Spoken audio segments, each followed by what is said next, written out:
Hey everyone, and today I want to go over my current Bloodied Stealth Commando build, and I want to get it updated ready for 2024 because I haven't done a updated Stealth Commando build for quite some time, and I feel as though it is time to update it. So, with that being said, let's head over to the punch card machine and we'll take a look at our special stats, and we will I'll go through what's what here. So, base special stats before any legendary perks and that sort of thing. 5 strength, 15 perception, 1 endurance, 7 charisma, just 3 intelligence, 15 agility, and 10 points in luck.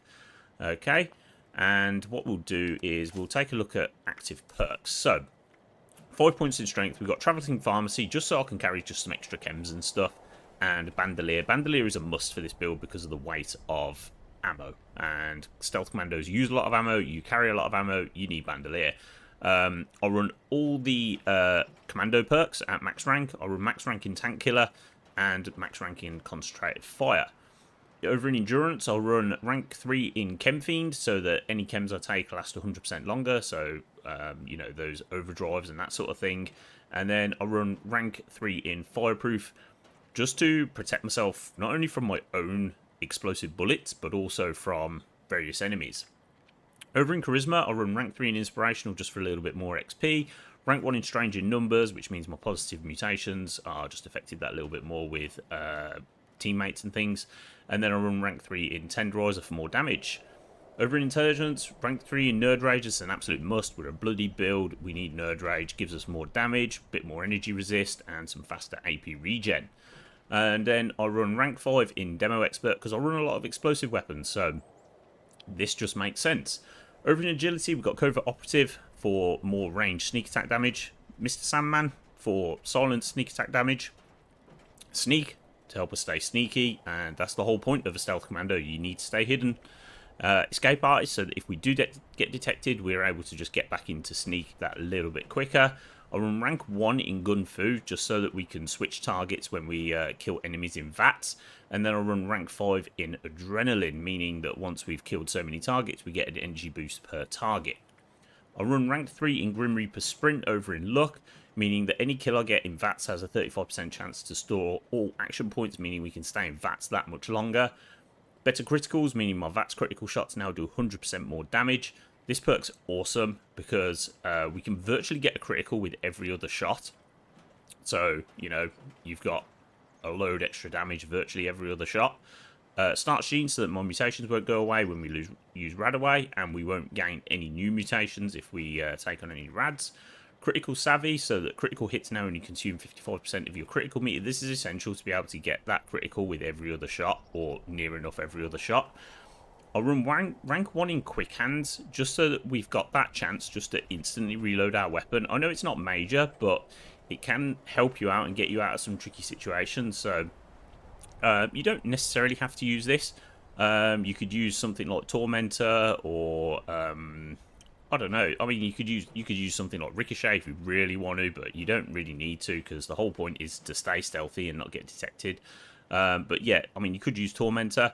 And then I'll run rank 3 in Bloody Mess just for a little bit more damage. Legendary perks.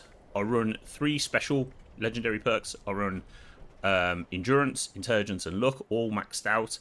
This enables me to take those extra perks that you saw in my perk loadout. Then moving on, I'll take Far-Flung Fireworks. Now, I can understand why people don't like this perk, but enemies killed with a ranged weapon have a 20% chance to explode and cause an area of effect damage. Now, I don't understand why you wouldn't want that. I mean, before the area looting thing was a thing, I could understand people not wanting it, because it would fly bodies everywhere, it would make them really difficult to find. But now, because of the area looting thing, it makes it a lot easier to locate bodies to loot, so I don't understand why you wouldn't have this.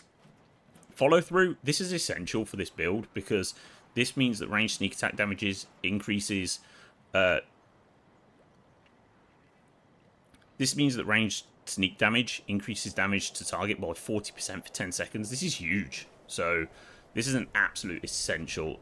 What's not an essential is Funky Duds, especially at max rank. I just have it max rank because I don't have anything else really that I want to take. But yeah, those are my legendary perks. Let me know what you think down in the comments of my legendary perk loadout. And yeah, we'll move on and take a look at some weapons. So, yeah, so moving on to weapons, I use handmaids predominantly, but I use a lot of fixers. Actually, I'm probably using this fixer the most right now, which is quad explosive with faster reload.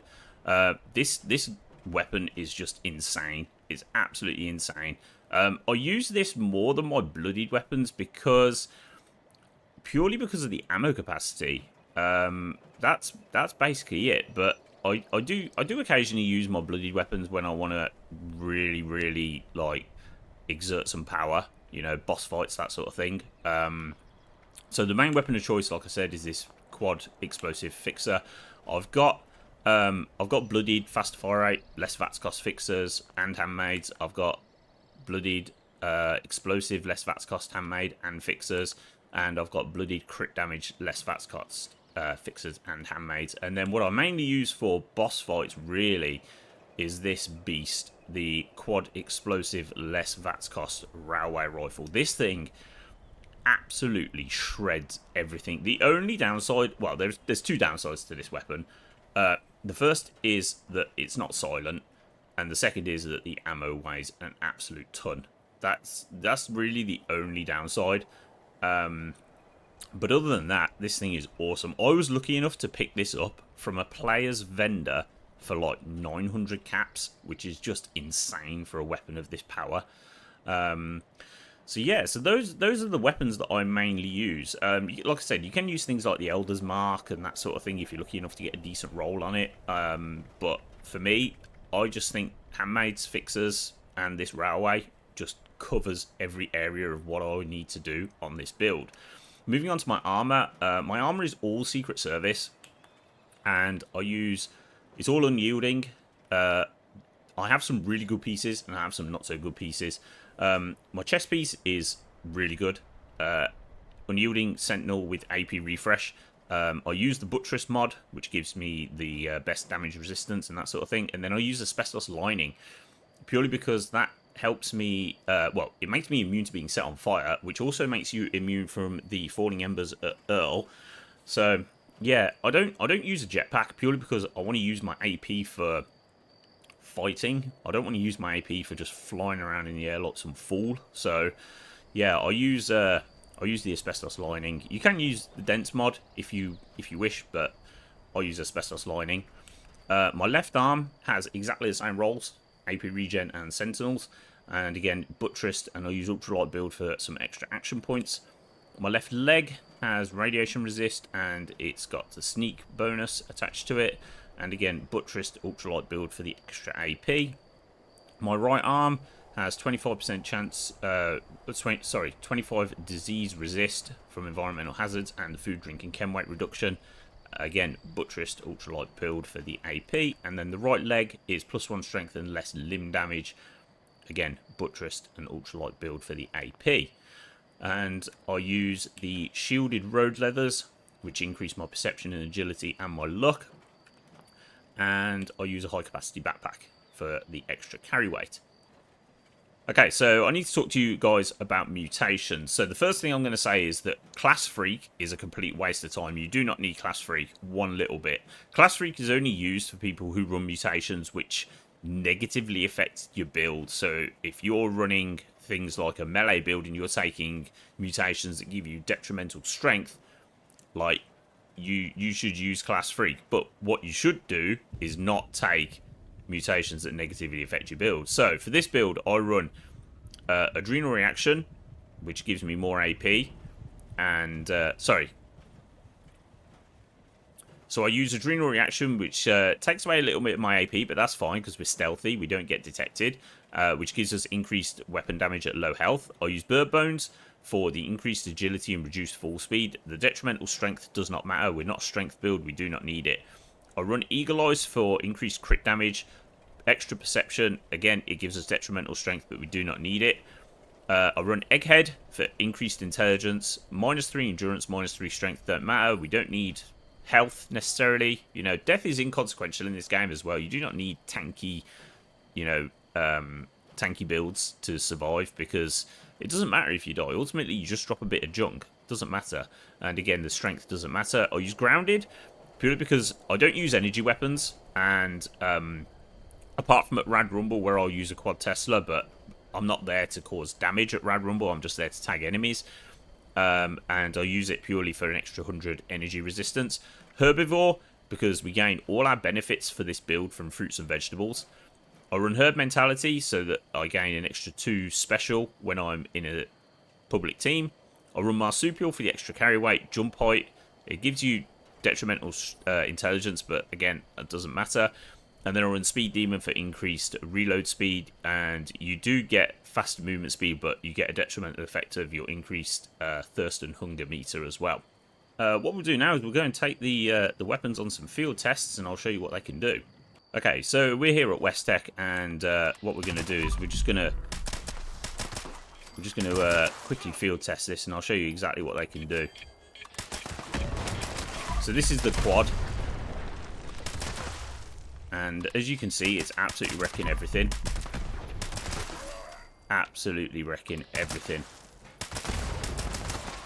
You know, we don't necessarily even need to use criticals on everything. Just a couple of shots per mutant, and you'll wreck absolutely everything. Let's move on to use something else. Okay, so I've switched over to the faster fire rate, less VATS cost fixer, and you'll see that this absolutely shreds everything even faster than there's far-flung fireworks come into effect. I didn't even need to shoot this guy. Killing the mutant hound killed this guy. So that right there is evidence as to why far-flung fireworks is just awesome. Yeah, you see, again, far-flung fireworks nearly killed that mutant as well. And we'll see how many shots this guy takes. That was just one shot. One shot and that mutant was dead. Pop a quick reload and we're heading inside here. See, I'm not even targeting headshots, and this is just 2 bullets and they're dead. See, I'm staying nice and stealthy. They can't detect me. They got no idea where I am. And yeah, we're just absolutely clearing house here. Clearing house. See, look, hasn't got a clue I'm here. No idea. No idea at all. You know I'm here now, don't you?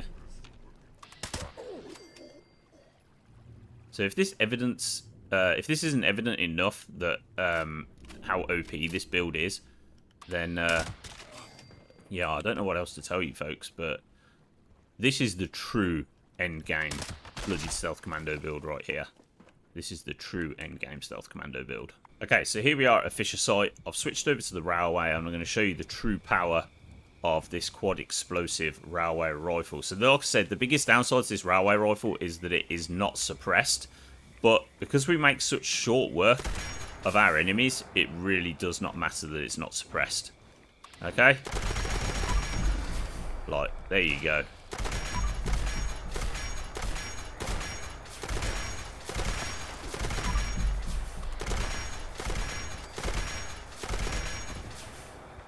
Like, this railway is an absolute beast. Absolute beast. The biggest problem I find with the railway rifle is that if it's not quad, you get 10 rounds in your magazine, and you need quad for the railway to be effective because of that 10 round capacity on the mag. There's no option to change the like the magazine as well to make it armor penetration or anything like that. It's just yeah, you've just got the automatic receiver, and you can't prime an automatic receiver on this weapon either. It is just if you want prime, it's single shot only. So I suppose the railway works single fire, but the true power comes into play with this build, with this weapon, when it is automatic. So that right there, folks, is my endgame Bloodied Stealth Commando build for 2024. If you guys have found this video helpful, please hit the like button and subscribe to the channel if you haven't already. I want to thank all my channel members listed up on the screen. You guys are absolute legends for supporting the channel. And there we are, guys. That is that. And I want to thank you all for watching, and I'll see you all next time.